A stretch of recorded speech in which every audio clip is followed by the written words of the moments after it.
It is a players-only night on TNT, but in the interest of equal time, let's welcome in Raptors play-by-play voice Matt Devlin, who you can see on your screen there.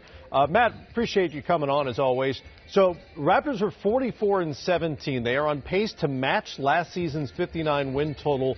Different coach, obviously. Different number one option, obviously, this season. So in your mind, having watched this team every day, how have the changes manifested themselves on the court? Well, first of all, thanks for having me on Players Only. So, hey, look, when you look at the Toronto Raptors, they've used 15 different starting lineups throughout the course of this season. And, that is because Kawhi Leonard has been out not only with load management, but also has missed 6 games due to injury. Kyle Lowry had a stretch where he missed 10 of 11 games. Fred VanVleet now is out for a stretch of what was reported to be 5 weeks. So you add in the additions of Marc Gasol, Jeremy Lin, and also Jody Meeks on a 10-day. And as Nick Nurse said, they're going to use the final 21 games here to kind of settle in and figure out ultimately who they are as they prepare themselves for the postseason. Last year at this time, they were the same as far as the record is concerned. What was different? Well, last year they had a total of 12 different starting lineups, and as I mentioned already, 15, and the addition of the players that they've added in Marc Gasol and Jeremy Lin and now Jody Meeks. Well, Gasol is 5 games into his new life as a Raptor. How has the fit been so far, and what does Nick Nurse think Gasol will allow him to do differently moving forward, particularly come playoff time? Well, look, we all know the sort of experience that Marc Gasol brings and his ability to operate in the high post, and that is where they've ultimately have used him as a trailing big, the ability to hit a 3. We understand how he can quarterback a defense, and those are all the things that we've seen through the first 5 games. On Friday night against San Antonio, he did run into a little bit of early foul trouble. However, he is a player that has a tremendous presence on this court. He has a high basketball IQ, as we all know, and so that is just part of learning how to operate with him within this system.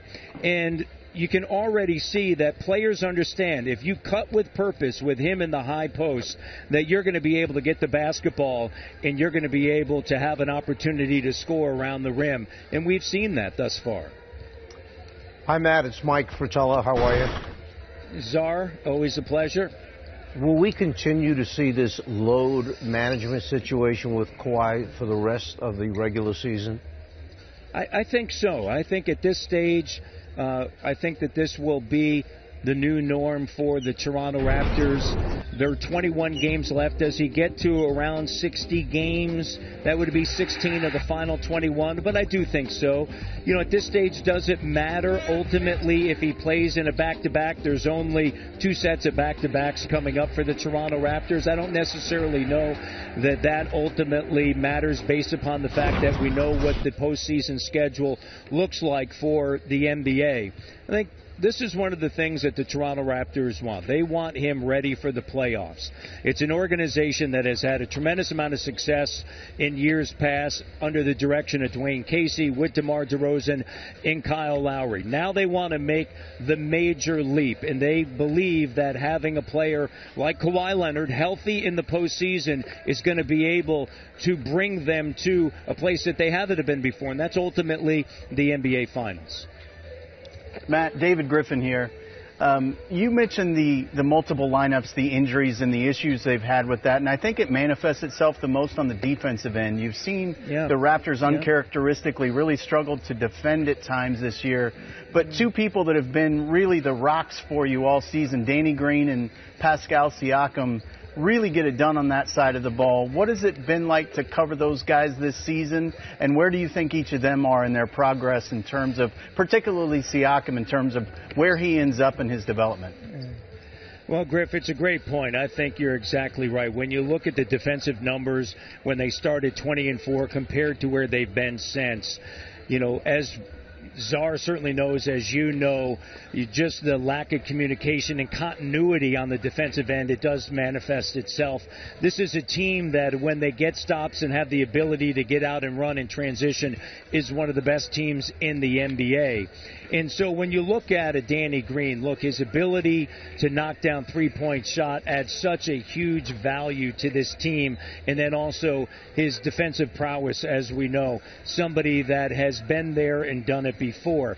As for Pascal Siakam, to me, he's the most improved player in the NBA. He's been on a tear as of late. Over the last 10 games, averaging better than 20 points, rebounding the basketball from the corners. He's shooting better than 42% from three-point range, has the ability to get in traffic, finish with his left, finish with his right. It's just been a lot of fun to see his progress. You think back to where he was a season ago, not one double-double.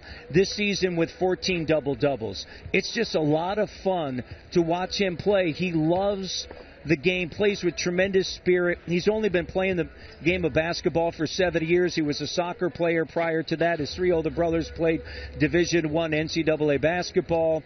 It's just a joy to watch him play, and I think he has a high ceiling. I think he'll be an all-star in this league. Yeah, Siakam would probably get my vote at this point as well. It's only February. Ballots aren't due for a while. Good to add another broadcasting voice to the broadcast. Matt Devlin. We do not have a player, a but player a quality over broadcaster. Here. We got a player over here. 3 Ds right here. He's ready to go. Lurking. He's always lurking nearby with a microphone handy. Matt Devlin with us from Toronto. Good to have you on. My pleasure.